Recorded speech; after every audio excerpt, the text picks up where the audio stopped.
Welcome back. It is time for day 2, week 2, year 2, month 2, whatever you're doing. It is challenge number 2. And today we are talking about distractions. As you can tell from my lovely little drawing that I have down here, we're going to be talking about how to build awareness around our distractions. Because as we build awareness around our distractions, we then get to choose which distractions we would like to keep and which ones are no longer serving us anymore. So as you know, distractions are all around us. We have cell phones, we've got TVs, we've got politics, we've got news, we've got friends, we have sports, we have kids. I mean, there are distractions all over the place. Never before have we ever had as many distractions as we do now because a lot of them are just right in the palm of our hand. You with me? Now, don't get me wrong here. I like to have fun just as much as the next guy. I like watching TV. I watch a little bit of TV every night. I go play basketball. I obviously get distracted by my kids and my family and my work and my phone and social media. I get distracted too. And don't get me wrong here. Some of our distractions are a lot of fun and some of them we want to keep. So it's not that any of these things are good or bad. We're not here to say that, oh, this is a good thing and that's a bad thing. You should really stop doing this and start doing that. Rather, my challenge to you is to start becoming more aware of the distractions that you have in your life so that you can begin to prioritize which ones you want to keep and which ones you want to change. I moved into a neighborhood in South Denver. It's called Highlands Ranch about 15 years ago. And when me and my wife first moved in, we didn't really know anybody in the neighborhood. And after a while, we had some neighbors move in. And we ended up connecting with them right away. And then some other neighbors moved in. And so we had these 3 houses all right next door to each other. And we all got along really well. And what ended up happening over time was it was every Friday night it was a fire pit. Every Saturday night it was a fire pit. And we would end up having drinks and staying up till 2 in the morning. And we had some really good conversations, but most of them were very dramatic, very loud, very, out of control. And eventually, I realized one day that this was no longer working for me. At that time, I was trying to make a shift in my business. We had some young kids, and I just started to realize that this was a distraction in my life. And I hadn't really qualified it that way yet, but I knew that this was a distraction in my life that I needed to change. And as soon as I brought awareness to the fact that this needed to change, I started to put a plan in place to change this. And going back to week 1, I gotta be honest, it made me really uncomfortable. I was nervous that, these neighbors weren't gonna like me anymore. They weren't gonna wanna hang out with me anymore if I started pulling back. And the funny part is that didn't happen at all. I did start pulling back. I did start setting new boundaries. I did start getting control of this distraction so that I could take back control of my life, my time, my energy. And all of a sudden, I had the time and the energy that I needed to create the business and the life that I wanted. And so that's what we're talking about with distractions. And this is what's possible for you as well. As you begin to eliminate distractions that are not serving you very well, you then put that time and that energy into reserves. And you now have that time and energy to dedicate to other components within your life. And so once again, I'm not here to say what's good or bad. I'm here to challenge you to start prioritizing your distractions. And once you start doing that, I know that you're going to be amazed at how much you're able to accomplish. I had people come to me and say, how do you, I actually had a barbecue sauce company for about 10 years. I sold it in Whole Foods, and then I have a real estate business and now this kind of stuff. And I run a team and everybody's like, how do you do all of that? And the reality is that I've prioritized my distractions. And so the same thing is possible for you too. If you're spending 3 hours a day on social media, what if you just spent 30 minutes? If you're spending 4 hours a day watching TV, what if you just spent 60 minutes? The reality is that there's 24 hours in a day, and that will never change. The reality is that you only have so much energy throughout the day, and that will never change.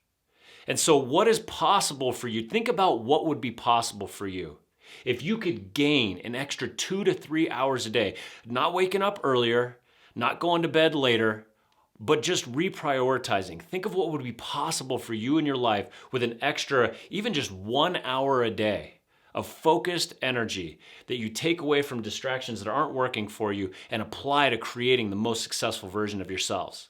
All right, so here's the solution.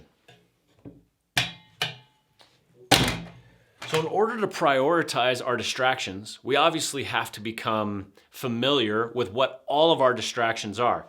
And I think that a lot of people put a negative connotation to the word distraction, like they're all bad. And that's just not the case. Basketball is a distraction for me. It takes energy, it takes time, it takes focus. And so that definitely takes away from maybe my career or family time or that kind of thing. But it's not going anywhere. It's a distraction that I love, that I need, and that I'm not going to get rid of. And so, yes, it's a distraction, but I don't have to eliminate it.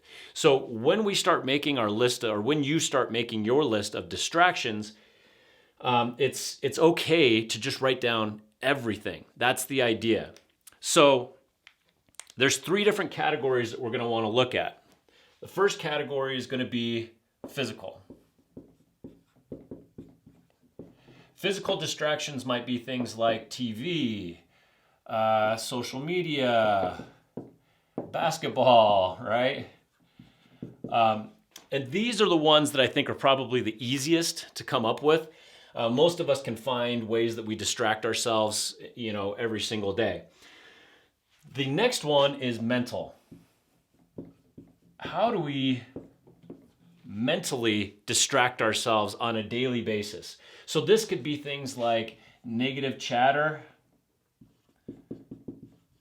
or we'll just say negative thoughts, okay? Okay, another one would be things like cyclical thought patterns, right? So this would be things like patterns that where we get up and we're just like, I don't want to do this today. I don't want to do this today. I don't want to do this today. This isn't working. This isn't working. This isn't right. So it's kind of, these two kind of combine, these negative thoughts, these cyclical patterns. So the mental distractions that we have are oftentimes just our thoughts, things that are going on in our head that distract us from focusing. You're sitting at your computer and you can't get out of your head. You're trying to sleep and you can't get out of your head. These are mental distractions that stop us from creating the life that we want, that we say we want, that we desire. And then the last one is emotional. So emotional distractions are going to be things like anger, stress, depression. And I'm going to go back to this right now. Depression, I have been depressed in my life. If you read my book, you know a little bit more about my story, but I just want to touch on this for a second. If you are depressed, there's different levels of depression. There's different types of depression. If you are thinking about hurting yourself or anything like that, get help. Go talk to somebody. I could not have moved on from my depression without the help of other people who could look at my life in a different way and give me different perspectives. So please, if you are depressed, go talk to somebody. See if they can help you move through this piece right here. Okay? So I'll leave that there. But once again, this is a distraction. I used to use, I call it the Eeyore effect. I used to turn into Eeyore when things wouldn't go my way and, oh shucks, everything's going bad and it's not, and that was my escape. That was my distraction, because as long as I was, the victim, then I didn't have to create the life that I actually wanted. I didn't have to get out of my comfort zone and go do something. And so these are all distractions as well. Okay, so here's the challenge for you guys for this week. You're going to create a list on the worksheet that I gave you. You're going to write out as many physical, mental, and emotional distractions that you have in your life. And remember, don't worry about whether they're good or bad, or if I don't know if this belongs there, just write it down. Write down as many as you possibly can.